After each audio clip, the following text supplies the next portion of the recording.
Hi friend, all education फोरी में आपका स्वागत है। आज हम बिहार दरोगा मेंस के लिए टॉप 50 क्वेश्चन लेके आए हैं। सभी इम्पोर्टेंट प्रश्न हैं जो एग्ज़ाम में बहुत ही लाभदायक रहेगा। तो चलिए स्टार्ट करते हैं। फर्स्ट, 2011 के जनगणना के अनुसार महिलाओं में साक्षरता प्रतिशत कितनी है? 2011 के जनगणना के अनुसार महिलाओं में साक्षरता प्रतिशत कितनी है? 65% है। महिलाओं में 65% साक्षरता है, इसको आप याद रखेंगे। 65% साक्षरता है महिलाओं में।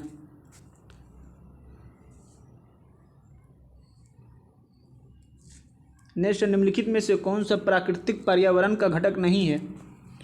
प्राकृतिक पर्यावरण की घटक नहीं है, तो इसका आंसर हो जाएगा बांध। बांध है, ये प्राकृतिक पर्यावरण का घटक नहीं है, तो इसको आप याद रखेंगे। नेक्स्ट है, नियोलिथिक का अर्थ क्या है? नियोलिथिक का अर्थ क्या है? तो इसका आंसर होगा नवपाषाण काल। नवपाषाण काल को नियोलिथिक कहते हैं, तो इसको भी आप याद रखेंगे। नेक्स्ट है, निम्नलिखित में से किसमें कणों का आकार आरोही क्रम में होता है? कणों का आकार आरोही क्रम में दिया हुआ है, इसमें से कौन सा सही है? तो इसका आंसर फर्स्ट हो जाएगा वास्तविक विलयन, उसके बाद कोलाइडी विलयन, उसके बाद निलंबन। सबसे बड़ा होता है वास्तविक विलयन, सबसे कम होता है आरोही क्रम बढ़ते क्रम में। सबसे पहला है वास्तविक विलयन, इसमें सबसे छोटा होता है। उसके थोड़ा सा बड़ा होता है कोलाइडी विलयन, उससे बड़ा होता है निलंबन। तो इस तरह का भी याद कर सकते हैं, आरोही क्रम में दिया हुआ वास्तविक विलयन, कोलाइडी विलयन, उससे बड़ा निलंबन। चलिए नेक्स्ट है,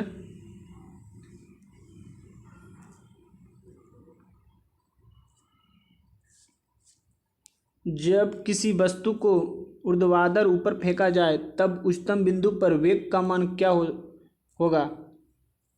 इस वस्तु को ऊर्ध्वाधर ऊपर फेंका जाए तब उच्चतम बिंदु पर वेग का मान क्या होगा?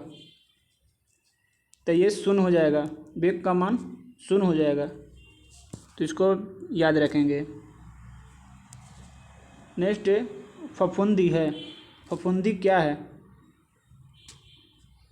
तो इसका आंसर हो जाएगा 3। परजीवी एवं सैप्रोफिटिक दोनों है।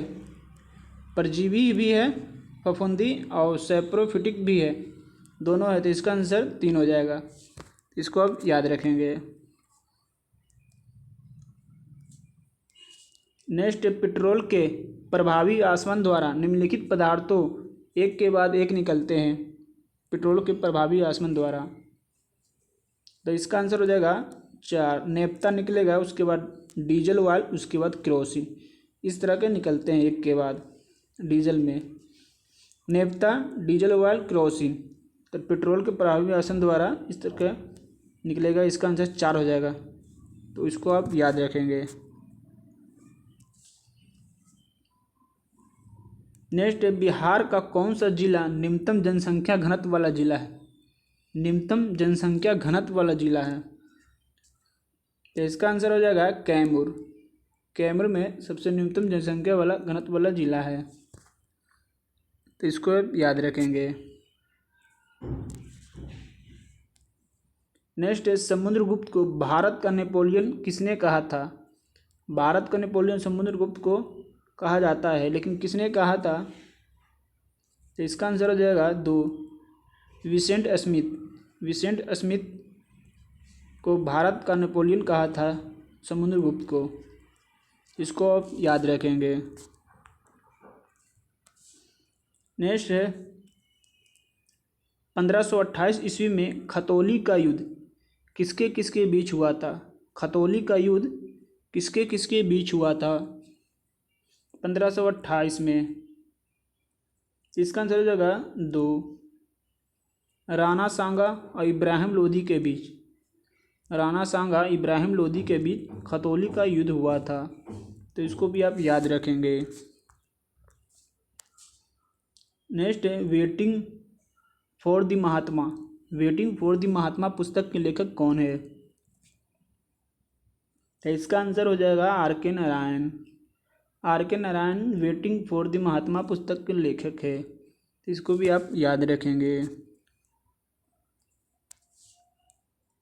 नेक्स्ट, गैस की गतिज ऊर्जा में किसके बढ़ाने पर सर्वाधिक वृद्धि होगी?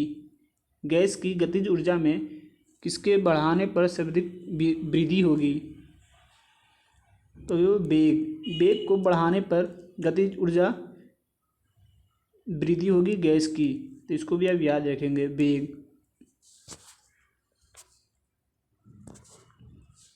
नेक्स्ट है, जब कोई भू उपग्रह ऊर्जा व्यय करता है तो इसका आंसर 2 हो जाएगा, वह उच्च कक्षा में जाता है और इसकी गतिज ऊर्जा घट जाती है। जब कोई उपग्रह ऊर्जा व्यय करता है तो वह उच्च कक्षा में जाती है और इसकी गतिज ऊर्जा घट जाती है, तो इसको भी आप याद रखेंगे। नेक्स्ट है, हड़प्पा के काल में तांबे का रथ किस स्थान से प्राप्त हुआ? तांबे का रथ किस स्थान से प्राप्त हुआ था? तो इसका आंसर है 3, दैमावाद में तांबे का रथ प्राप्त हुआ था, दैमावाद, तो इसको भी आप याद रखेंगे। नेक्स्ट, द्वितीय जैन महासभा का आयोजन कहाँ हुआ था? द्वितीय जैन महासभा का आयोजन कहाँ हुआ था? ये वल्लभी में हुआ था। द्वितीय जैन सभा का आयोजन वल्लभी में हुआ था, तो इसको भी आप याद रखेंगे। महरौली जो दिल्ली में है, उसका लौह स्तंभ का निर्माण किस सदी में हुआ था? महरौली के लौह स्तंभ का निर्माण किस सदी में हुआ था? यह 4वीं सदी में हुआ था। 4वीं सदी में इसका निर्माण हुआ था, दिल्ली के महरौली के लौह स्तंभ, इसको भी आप याद रखेंगे। नेक्स्ट है, अकबर के शासन काल में अमलगुजार नामक अधिकारी का कार्य क्या था? अमलगुजार, अकबर के शासन काल में वो अधिकारी का कार्य क्या था? तो इसका आंसर 2 हो जाएगा, भूमि राजस्व का मूल्यांकन और संग्रह करना। जो भूमि राजस्व का मूल्यांकन और संग्रह करना अमलगुजार का अर्थ था, तो इसको भी आप याद रखेंगे।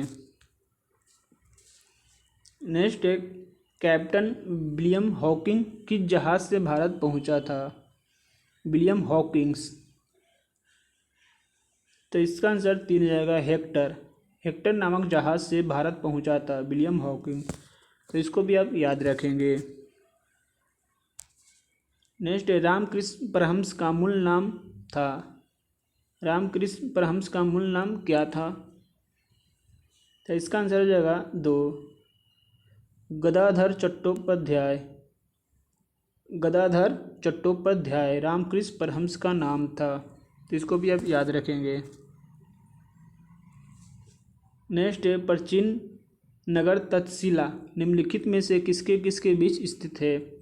कौन सी नदी के बीच स्थित है प्राचीन नगर तक्षशिला? तो इसका आंसर ए हो जाएगा, सिंधु झेलम। सिंधु व झेलम के बीच तक्षशिला स्थित है, सिंधु व झेलम, सिंधु झेलम, तो इसको भी आप याद रखेंगे।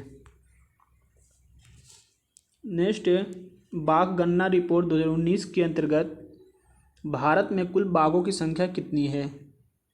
2019 के अंतर्गत भारत में कुल बाघों की संख्या कितनी है?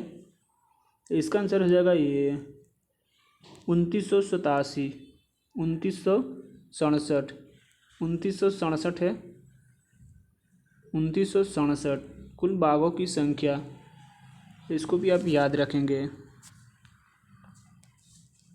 काला घोड़ा महोत्सव किस राज्य में मनाया जाता है? काला घोड़ा महोत्सव, इसका आंसर हो जाएगा 3, महाराष्ट्र। महाराष्ट्र में मनाया जाता है, इसको भी आप याद रखेंगे। नेक्स्ट, ट्रेन को निजी क्षेत्रों हेतु कौन सी समिति बनाई गई है? ट्रेन को निजी क्षेत्रों हेतु कौन सी समिति बनाई गई है? इसका आंसर हो जाएगा अमिताभ कांत समिति, अमिताभ कांत समिति, तो इसको भी आप याद रखेंगे। नेक्स्ट है राष्ट्रीय खेल 2020 का शुभांकर क्या था।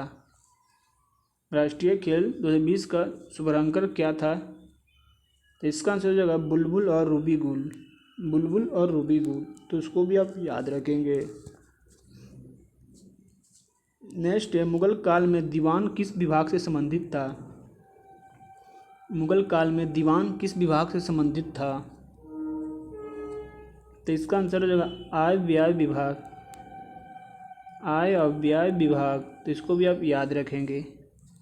तो आज के लिए इतना ही। अगर वीडियो पसंद आए तो लाइक करें, सब्सक्राइब करें, कमेंट्स में ज़रूर बताएं कि आपको वीडियो किस तरह के वीडियो चाहते हैं। अपना 25 में से कितना नंबर आया है वो भी इस वीडियो में के कमेंट्स में ज़रूर लिखें। तब तक के लिए धन्यवाद।